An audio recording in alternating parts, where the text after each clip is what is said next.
कहानी की शुरुआत में हम जेल के अंदर एक लंबे बाल और दाढ़ी मूंछ वाले आदमी को देखते हैं जिसका नाम बॉयका है। बॉयका कोई आम इंसान नहीं बल्कि वो किसी टाइम दुनिया का सबसे खतरनाक बॉक्सर हुआ करता था और वो कई बार वर्ल्ड चैंपियन भी बना। बॉयका इतना ज्यादा पावरफुल बॉक्सर था कि कोई भी फाइटर उसके सामने टिक नहीं पाता था, लेकिन इस वक्त वो जेल में पोछा लगाकर साफ सफाई का काम करता है, क्योंकि पिछली बार जेल के अंदर होने वाली अंडरग्राउंड फाइट के दौरान एक बॉक्सर ने बॉयका का पैर तोड़ दिया था, जिस वजह से वो मैच हार गया और बॉयका का पूरे जेल में जो रुतबा था वो मिट्टी में मिल गया। तब से लेकर आज तक बॉयका की कोई भी इज्जत नहीं करता। हालांकि जिस जगह बॉयका क्लीनिंग का काम करता है वो उस जगह से ऊपर जेल में चलने वाले फाइट्स का शोर सुन सकता था, लेकिन उसके टूटे हुए पांव के चलते वो चाहकर भी फाइट का हिस्सा नहीं बन सकता था। एक वक्त था जब बॉयका यहाँ इस जेल का बेताज बादशाह हुआ करता था, लेकिन अब इस जेल में उसे कोई भी नहीं पूछता और बॉयका की जगह एक नए चैंपियन को लोग इज्जत देने लगे हैं जिसका नाम साइकॉब है। साइकॉब भी एक बहुत ही खूनखार फाइटर है जो अपने सामने वाले ओपोनेंट को मार मार कर उसका बुरा हाल कर देता है। यहाँ हम इस जेल में अंडरग्राउंड फाइट को रिप्रेजेंट करने वाले आदमी को देखते हैं जिसका नाम गागा है, जो पिछले कई सालों से अंडरग्राउंड फाइट करके पैसा कमा रहा है। और आज से कुछ साल पहले बॉयका गागा के लिए फाइट लड़ा करता था, लेकिन बॉयका की टांग टूटने के बाद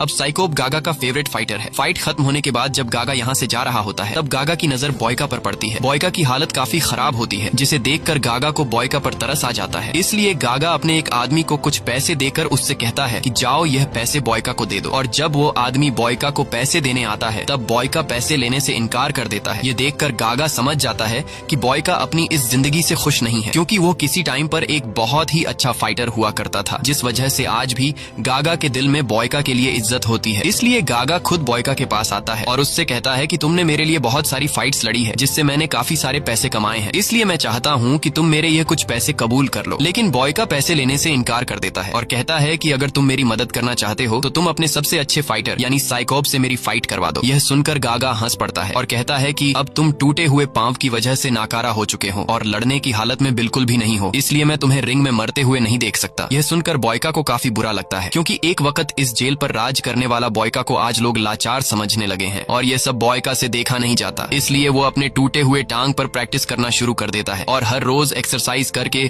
खुद को फिर से तैयार करता है। कई दिनों की मेहनत के बाद बॉयका के घुटने में सुधार आता है और फिर बॉयका अपने बाल और दाढ़ी काट कर फिर से खुद को अपने पुराने लुक में ले आता है। दूसरी तरफ हम साइकोब को देखते हैं जिसका एक फाइटर से मुकाबला था और तभी वहां पर एक आदमी अनाउंस करता है कि इस मैच में जो भी फाइटर जीतेगा वो फाइटर इंटरनेशनल लेवल पर खेलेगा, जहां और भी कई सारे जेल से दुनिया के सबसे बेहतरीन फाइटर आए होंगे और अगर वो मुकाबला कोई जीत गया तो उस कैदी के सारे क्रिमिनल रिकॉर्ड खत्म कर दिए जाएंगे और जीतने वाले कैदी को जेल से हमेशा के लिए आजाद कर दिया जाएगा, जिसके बाद मुकाबला शुरू हो जाता है। और हमेशा की तरह इस बार भी साइकोब बड़ी आसानी से अपने ओपोनेंट को हरा देता है और खुशी से झूमने लगता है, लेकिन तभी वहां पर बॉयका आ जाता है और बॉयका पीछे से साइकोब पर पानी फेंककर उसे चैलेंज देता है कि अगर तुम एक असली फाइटर हो तो मुझे हरा के दिखाओ। यह सुनकर साइकोब भी काफी गुस्सा हो जाता है और अब वो कैसे भी करके बॉयका को पीटना चाहता था। बॉयका भी इस फाइट के लिए तैयार था और वो अपनी पुरानी खोई हुई इज्जत वापस जीतना चाहता था, क्योंकि जेल के सारे लोग भूल चुके थे कि बॉयका कभी फाइटर हुआ करता था। इसीलिए आज बॉयका सबको याद दिलाना चाहता है कि वो अब पहले से भी ज्यादा खतरनाक फाइटर बन चुका है। लेकिन यहाँ का वार्डन नहीं चाहता था कि साइकोब और बॉयका के बीच फाइट हो, इसलिए गार्ड्स बॉयका को पकड़ लेते हैं। पर यहाँ गागा बॉयका के जुनून को देखते हुए फाइट की परमिशन दे देता है, जिसके बाद बॉयका और साइकोब के बीच फाइट छिड़ जाती है। साइकोब बॉयका पर टूट पड़ता है, लेकिन बॉयका साइकोब के मूव्स को काफी आसानी से रोक देता है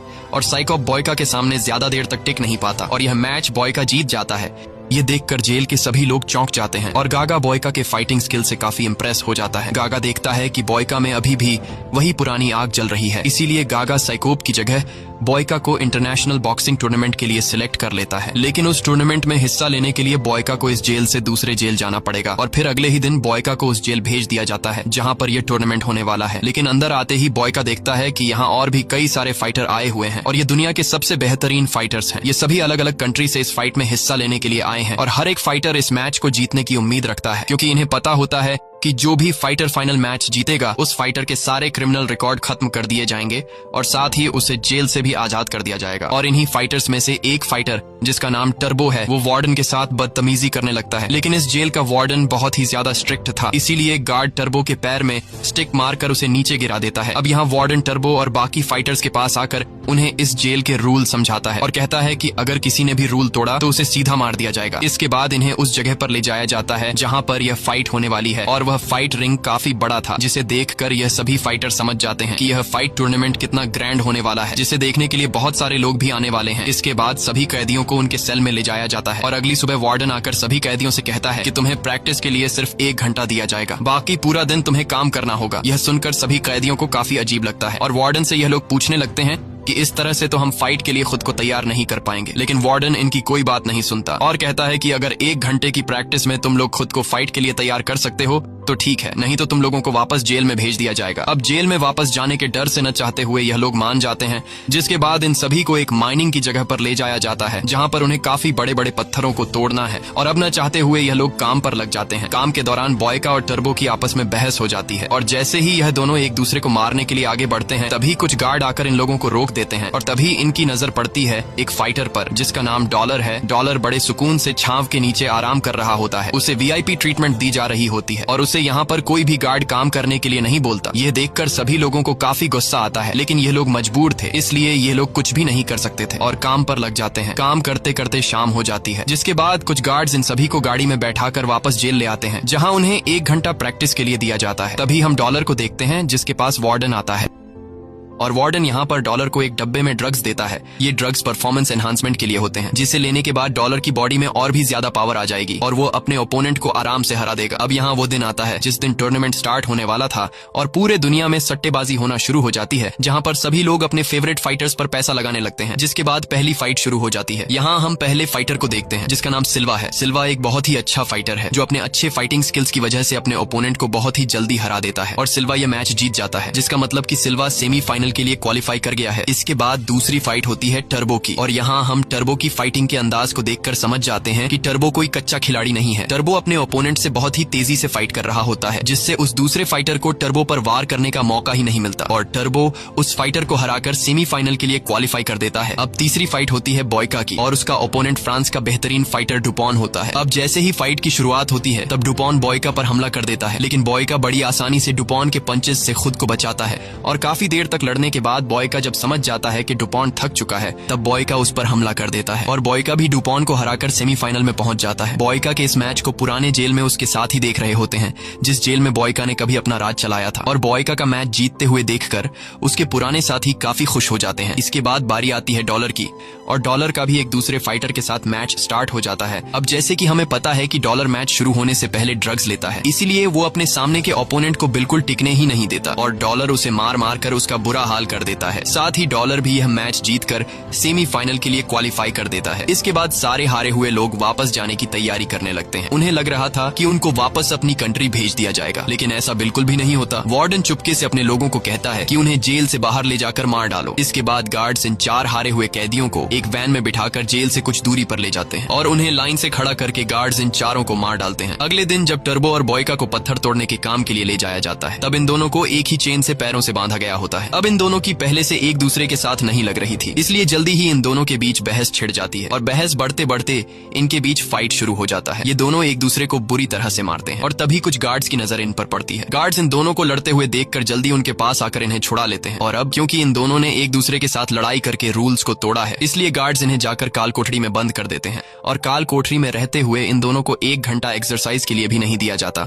अब जाकर इन दोनों को अपनी गलती का एहसास होता है और ये दोनों एक दूसरे के साथ बातें करने लगते हैं कि हमें आपस में नहीं लड़ना चाहिए। ये दोनों इस बात को समझ जाते हैं कि वार्डन हम दोनों को आपस में लड़ाकर कमजोर करना चाहता है, क्योंकि हमारा मुकाबला डॉलर के साथ होने वाला है। इसलिए हम दोनों को आपस में लड़ने के बजाय डॉलर के साथ लड़ने की तैयारी करनी चाहिए। अगले दिन गागा और टर्बो का मैनेजर इन दोनों से मिलने आते हैं।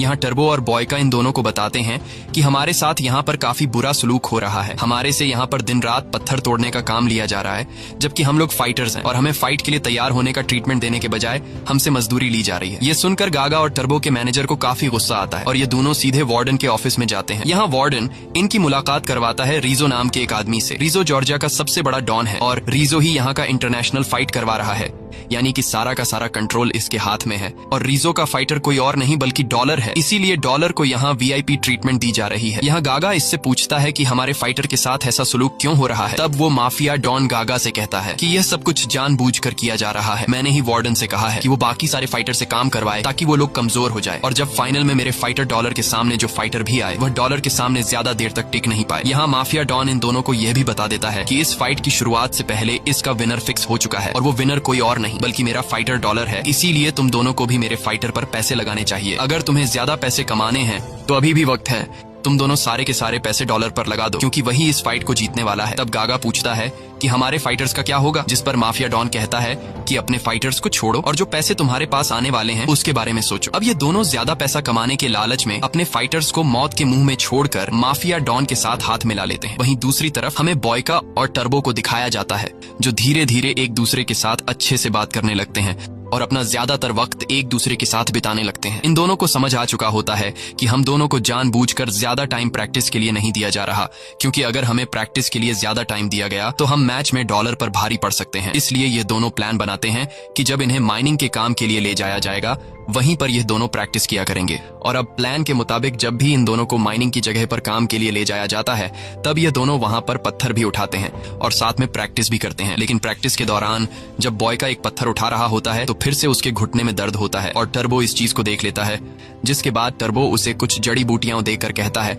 कि इसे अपने घुटने पर लगा लेना, जिससे तुम्हारा घुटना जल्द ही ठीक हो जाएगा। बॉय का टर्बो की इस सजेशन से काफी खुश हो जाता है। यहाँ हम देखते हैं कि अब इन दोनों के बीच कहीं न कहीं दोस्ती होना शुरू हो गई है। ये दोनों साथ बैठकर खाना खाते हैं और जेल का जो काम भी हो ये दोनों साथ मिलकर करते हैं। तभी बॉयका की नजर पड़ती है टर्बो के सीने पर बने टैटू पर, जिसे देखकर बॉयका पूछता है कि इस टैटू का मतलब क्या है। तब टर्बो बताता है कि यह टैटू मैंने अपनी वाइफ और बेटी के नाम पर बनाया है। मैं पिछले कई सालों से जेल में हूँ और मेरी बेटी को अब तक नहीं पता कि मेरा पिता जेल में है। जब मेरी बेटी मेरे बारे में पूछती है तब मेरी वाइफ उसे झूठ कहती है कि तुम्हारे पिता किसी काम से दूसरी कंट्री गए हैं और जल्द ही आ जाएंगे। ये सुनकर बॉयका को टर्बो के लिए काफी बुरा लगता है। इसके बाद टर्बो बॉयका से पूछता है कि तुम जेल में कैसे आए और एक फाइटर कैसे बने। तब बॉयका बताता है कि ऊपर वाले ने मुझे फाइट के लिए बनाया है और मैं जानता हूँ कि मैं दुनिया का सबसे बेहतरीन फाइटर हूँ। फाइट के अलावा मुझे कुछ भी नहीं आता, इसीलिए मैं फाइट लड़ता हूँ ताकि दुनिया जाने कि मैं कौन हूँ। और अब वो दिन आ जाता है जिस दिन बॉयका और सिल्वा का सेमीफाइनल होने वाला है। सिल्वा बहुत ही फास्ट और स्ट्रांग है। सिल्वा को उसके फुर्तीलेपन के लिए जाना जाता है। ये दोनों ही प्लेयर आज का मैच जीतने के लिए पूरी तैयारी करके आए होते हैं, क्योंकि ये दोनों जानते थे कि अगर आज का मैच जो प्लेयर जीत गया वह फाइनल के लिए क्वालिफाई कर जाएगा। इसके बाद मैच स्टार्ट हो जाता है और सिल्वा बॉयका पर टूट पड़ता है। सिल्वा जो कि काफी ज्यादा फ्लेक्सिबल होता है, इसलिए वह बॉयका से काफी अजीब तरीके से लड़ने लगता है। बॉयका को कुछ समझ नहीं आ रहा होता कि सिल्वा पर कैसे हमला किया जाए, क्योंकि बॉयका जब भी उस पर वार करता है तब सिल्वा अपनी फ्लेक्सिबिलिटी से खुद को बचा लेता है। इस दौरान बॉयका के टांग में फिर से दर्द होना शुरू हो जाता है, जिससे ऊपर खड़ा डॉलर नोटिस कर लेता है। बॉयका को कुछ समझ नहीं आता कि वह सिल्वा को कैसे हराए, लेकिन बॉयका की सबसे बड़ी खासियत यही है कि वह पहले प्लेयर के मूव को समझता है और जब वह समझ जाता है कि सामने वाला प्लेयर किस तरीके से लड़ रहा है तब बॉयका अपनी चाल बदल लेता है और वह सिल्वा पर टूट पड़ता है और बॉयका उसे मार मार कर उसका बुरा हाल कर देता है। लेकिन इतना मार खाने के बावजूद भी सिल्वा हार मानने को तैयार नहीं था और वह काफी घायल हालत में बॉयका का मुकाबला करता है। लेकिन जब सिल्वा उस पर वार करने की कोशिश करता है तब सिल्वा उल्टा बॉयका से मार ही खाता है और एक वक्त ऐसा आता है जब बॉयका यहाँ पर सिल्वा को हरा देता है। और अब सिल्वा को हराने के बाद बॉयका पहुंच जाता है फाइनल में। बॉयका को फाइनल में जाता देखकर वहां पर मौजूद कैदी काफी खुश होते हैं, लेकिन माफिया डॉन रीजो की मुसीबत बढ़ने लगती है, क्योंकि बॉयका को सिर्फ 1 घंटा प्रैक्टिस देने के बावजूद भी उसने एक बहुत ही अच्छे फाइटर सिल्वा को हरा दिया। ये देखकर माफिया डॉन काफी परेशान हो जाता है, क्योंकि अब अगला सेमीफाइनल मैच टर्बो और डॉलर के बीच होने वाला था। इसीलिए उसे डर रहता है कि कहीं टर्बो मेरे फाइटर डॉलर को सेमीफाइनल में हरा न दे। ये सोचकर माफिया डॉन सीधा जाता है जेल के वार्डन के पास और वार्डन से कहता है कि हमने जितना सोचा था बॉयका और टर्बो उससे ज्यादा खतरनाक है, लेकिन बॉयका ऑलरेडी फाइनल में पहुंच चुका है, इसीलिए मैं चाहता हूं कि तुम लोग टर्बो को घायल कर दो ताकि वह अगले मैच के लिए तैयार नहीं हो सके और डॉलर बिना मैच जीते फाइनल में पहुंच जाए। अब उस माफिया डॉन की बात को मानते हुए वार्डन सीधा पहुंचता है टर्बो के सेल के पास, जहां वार्डन टर्बो के सेल का दरवाजा खोल देता है, जिसके बाद गार्ड्स टर्बो को बुरी तरह से मारने लगते हैं और इतना मारते हैं कि टर्बो का बुरा हाल कर देते हैं। अब टर्बो ज्यादा घायल होने की वजह से वो डॉलर के साथ सेमीफाइनल मैच खेलने की हालत में नहीं था। कुछ देर बाद यहाँ बॉयका टर्बो से मिलने आता है। बॉयका देखता है कि टर्बो बहुत ही बुरी हालत में स्ट्रेचर पर लेटा हुआ है और बॉयका समझ जाता है कि टर्बो को इसलिए मारा गया है ताकि वो डॉलर के साथ मैच न खेल सके। लेकिन टर्बो जो एक बहुत ही अच्छा फाइटर है। वो इस हालत में भी डॉलर के साथ फाइट करने को तैयार था, पर बॉयका उसे समझाता है कि तुम इस हाल में कभी भी मैच नहीं जीत सकते, इसलिए डॉलर के साथ तुम फाइट मत लड़ो। लेकिन टर्बो मानने को तैयार नहीं था। इसके बाद बॉयका वापस आकर प्रैक्टिस करने लगता है। तभी उसके पास डॉलर आता है और बॉयका का मजाक उड़ाते हुए कहता है कि मुझे पता है कि तुम इससे पहले जेल में क्लीनिंग और टॉयलेट साफ करने का काम करते थे, इसलिए एक साफ सफाई करने वाला मेरा कभी भी मुकाबला नहीं कर सकता। यहाँ बॉयका को गुस्सा तो काफी आ जाता है, लेकिन फिर वो अपने गुस्सा पर काबू पाते हुए कहता है कि यह तो फाइट रिंग में पता चलेगा कि मैं तुम्हारा मुकाबला कर सकता हूँ या फिर नहीं। अगली सुबह इन्हें फिर से पत्थर तोड़ने के काम पर लगा दिया जाता है। यहाँ बॉयका देखता है कि टर्बो की हालत खराब है और बॉयका को पता चलता है कि टर्बो कभी फौज में हुआ करता था। ये पता चलते ही बॉयका टर्बो से कहता है कि तुम यहाँ से आसानी से भाग सकते हो क्योंकि तुम एक फौजी रह चुके हो। अगर तुम यहाँ से नहीं भागे तो यह लोग तुम्हें मार देंगे। लेकिन टर्बो यहाँ से भागने से इनकार कर देता है। वो कहता है कि मैं पीठ दिखाकर भागना नहीं चाहता, मुझे खुद पर पूरा यकीन है कि मैं इस हालत में भी डॉलर को हरा सकता हूँ और अगर मैं हार भी गया तो मुझे वापस जेल भेज दिया जाएगा। यह सुनकर पास खड़ा एक कैदी बताता है कि तुम्हें पता भी है कि यहाँ लोगों के साथ क्या हो रहा है। यहाँ मैच हारने के बाद फाइटर्स को वापस जेल ले जाने के बहाने जेल से बाहर ले जाया जाता है और फिर उन्हें मार दिया जाता है। ये सुनकर टर्बो घबरा जाता है क्योंकि टर्बो की वाइफ और उसकी बेटी उसका इंतजार कर रही है, इसलिए टर्बो यहाँ से भागने के लिए मान जाता है। अब यहाँ जिस चेन से इन दोनों को बांधा गया था, बॉयका एक हथौड़ा उठाकर उस चेन को तोड़ने लगता है, लेकिन ऐसा करते हुए गार्ड्स इन्हें देख लेते हैं और गार्ड्स दौड़कर इनके पास आते हैं, जिसके बाद टर्बो और बॉयका उन गार्ड से लड़ने लगते हैं और कई सारे गार्ड्स को मारने के बाद उन्हें एक गार्ड के पास चेन की चाबी मिल जाती है, जिससे बॉयका टर्बो के पैर से चेन को खोल देता है और टर्बो यहाँ से भाग जाता है। अब टर्बो को भगाने में मदद करने के लिए गार्ड्स बॉयका के पास आते हैं और उसे मार मार कर बेहोश कर देते हैं। बॉयका की जब आंख खुलती है तब वो एक सेल के अंदर खुद को जंजीरों से बंधा हुआ पाता है और कुछ ही देर बाद बॉयका के पास जेल का वार्डन और माफिया डॉन आते हैं। माफिया डॉन बॉयका से कहता है कि तुमने यहाँ का रूल तोड़ा है, तुमने यहाँ से एक कैदी को भगाने में मदद की है, इसलिए अब तुम्हारा मुकाबला फाइनल में डॉलर के साथ होगा। यह सुनकर बॉयका समझ जाता है कि यह लोग मुझे किसी भी कीमत पर जीतने नहीं देंगे, इसलिए बॉयका उनसे कहता है कि मैं अपने मैनेजर गागा से मिलना चाहता हूँ और तभी पीछे से गागा आ जाता है, जो कि पहले से बॉयका से छिपकर पीछे खड़ा हुआ था। यहाँ गागा बॉयका से कहता है कि मैं तुमसे ज्यादा पैसों से प्यार करता हूँ। ये सुनकर बॉयका समझ जाता है कि गागा भी इनके साथ मिला हुआ है। अब यहाँ हम देखते हैं कि डॉलर का फाइट होने वाला था सेमीफाइनल में टर्बो के साथ, लेकिन अब क्योंकि टर्बो यहाँ से भाग चुका है इसीलिए डॉलर अब सीधा फाइनल में पहुंच चुका है और उसका मुकाबला है बॉयका के साथ। इस मैच को देखने के लिए पूरी दुनिया काफी एक्साइटेड होती है, इसीलिए हर जगह लोग अपने फेवरेट प्लेयर पर पैसे लगा रहे होते हैं। लेकिन यहाँ के जो बड़े लेवल के जुआरी हैं उन सभी ने डॉलर पर पैसा लगाया है क्योंकि उन्हें पहले से पता है कि ये मैच फिक्स है और ये मैच डॉलर जीतेगा। अब यहाँ फाइनली इस मैच की शुरुआत हो जाती है और यहाँ पर डॉलर अपना असली कमाल दिखाता है और काफी फुर्ती से बॉयका से लड़ने लगता है। बॉयका डॉलर के फाइटिंग स्टाइल को देखकर हैरान रह जाता है और सोचने लगता है कि कोई फाइटर इतना तेज कैसे हो सकता है। लेकिन हमें तो पता है कि डॉलर एक तो अच्छा फाइटर है और ऊपर से उसने ड्रग्स ली है, जिस वजह से वो काफी ज्यादा पावरफुल हो गया है, इसलिए वो बॉयका को बुरी तरह से पीटने लगता है। यहाँ जब भी बॉयका उस पर हमला करता है तो डॉलर बड़ी आसानी से खुद को बचा लेता है। अब यहाँ काफी देर तक लड़ने के बाद बॉयका धीरे धीरे डॉलर के मूव्स को समझने लगता है और थोड़ी देर के बाद बॉयका डॉलर के सारे फाइटिंग टेक्निक को समझ जाता है, इसलिए अब बॉयका डॉलर के साथ उसी टेक्निक से लड़ने लगता है जिस टेक्निक से डॉलर बॉयका के साथ लड़ रहा था। और देखते ही देखते बॉयका डॉलर पर भारी पड़ने लगता है। डॉलर जब समझ जाता है कि बॉयका मुझ पर भारी पड़ रहा है तब डॉलर बॉयका के कमजोर पार्ट्स पर अटैक करता है, क्योंकि डॉलर को पहले से पता था कि बॉयका का घुटना टूटा हुआ है, इसीलिए वो बॉयका के घुटने पर वार करने लगता है, जिससे बॉयका को काफी तकलीफ होने लगती है और बॉयका डॉलर के सामने कमजोर पड़ जाता है। लेकिन बॉयका अभी भी हार नहीं मानता और वो डॉलर से लड़ने लगता है, लेकिन घुटने में तकलीफ होने की वजह से वो डॉलर का पहले की तरह मुकाबला नहीं कर पाता और इसी मौके का फायदा उठाते हुए डॉलर बॉयका पर टूट पड़ता है और उसका बुरा हाल कर देता है और आखिर में डॉलर बॉयका को इतने जोर का किक मारता है जिससे बॉयका रिंग से बाहर गिर जाता है। यहाँ पर मौजूद सभी लोगों को लग रहा था कि बॉयका हार चुका है, इसीलिए रेफरी काउंटिंग शुरू कर देता है और अगर रेफरी के 10 तक काउंटिंग करने तक बॉयका वापस रिंग में नहीं आया तो बॉयका हार जाएगा। यहाँ बॉयका अधमरी हालत में रिंग के बाहर पड़ा होता है और तभी उसे याद आता है कि वो कैसे जेल में साफ सफाई का काम किया करता था और लोग उसका मजाक उड़ाया करते थे। इसलिए बॉयका समझ जाता है कि अगर आज मैंने हिम्मत हार दी तो फिर मैं हमेशा के लिए लोगों का मजाक बन के रह जाऊंगा। इसलिए बॉयका अपने पैर पर वाइपर का कपड़ा बांध लेता है और एक बार फिर से जैसे तैसे हिम्मत जुटाकर बॉयका रिंग में आकर खड़ा हो जाता है। ये देखकर डॉलर के साथ साथ वहाँ पर मौजूद सभी लोग हैरान रह जाते हैं। तब डॉलर एक बार फिर से आता है हमला करने के लिए, लेकिन बॉयका अब अपने फाइटिंग स्किल्स का दूसरा टेक्निक इस्तेमाल करता है और डॉलर को बुरी तरह से पीटने लगता है। यहाँ डॉलर कुछ भी नहीं समझ रहा होता कि बॉयका के पंचेस को कैसे रोका जाए। यहाँ जितने भी कैदी होते हैं वो सभी बॉयका का नाम पुकारने लगते हैं और बॉयका भी अपनी पूरी ताकत लगाकर डॉलर को पीटने लगता है। बॉयका इतने फास्ट तरीके से पंचेस बरसाता है कि डॉलर को खुद को बचाने का मौका ही नहीं मिलता और आखिर में जब डॉलर समझ जाता है कि बॉयका मुझे हरा देगा, इसलिए डॉलर अपना आखिरी दांव चलाते हुए जोर से बॉयका को किक मारने की कोशिश करता है। लेकिन डॉलर जिस पैर से बॉयका को किक मार रहा होता है तब बॉयका उसका वही पैर तोड़ देता है, जिससे डॉलर नीचे गिर जाता है और फाइनली ये मुकाबला बॉयका जीत जाता है। बॉयका की जीत को देखते हुए वहाँ पर मौजूद सभी लोग खुशी से झूमने लगते हैं, लेकिन इस टूर्नामेंट को ऑर्गेनाइज करने वाला माफिया डॉन और उसके साथी काफी उदास हो जाते हैं क्योंकि उनके डॉलर पर लगाए हुए ढेर सारे पैसे डूब गए। और अब क्योंकि वार्डन और माफिया डॉन के कहने पर गागा और टर्बो के मैनेजर ने डॉलर पर पैसे लगाए थे, इसलिए टर्बो का मैनेजर काफी गुस्सा हो जाता है और वो सीधा वार्डन के ऑफिस में पहुंचकर वार्डन पर बंदूक तान देता है। लेकिन तभी पीछे से माफिया डॉन आ जाता है। अब क्योंकि माफिया डॉन ने सभी को डॉलर पर पैसे लगाने को कहा था, इसलिए टर्बो का मैनेजर माफिया डॉन को गोली मार देता है, पर तभी पीछे से वार्डन टर्बो के मैनेजर को भी शूट कर देता है। यानी कि अब टर्बो के मैनेजर और माफिया डॉन मर चुके हैं। वहीं दूसरी तरफ हम बॉयका को देखते हैं, जिसे अब रूल्स के मुताबिक उसके सारे क्रिमिनल रिकॉर्ड खत्म करके हमेशा के लिए जेल से आजाद कर दिया जाएगा। लेकिन तभी वार्डन उसके पास आता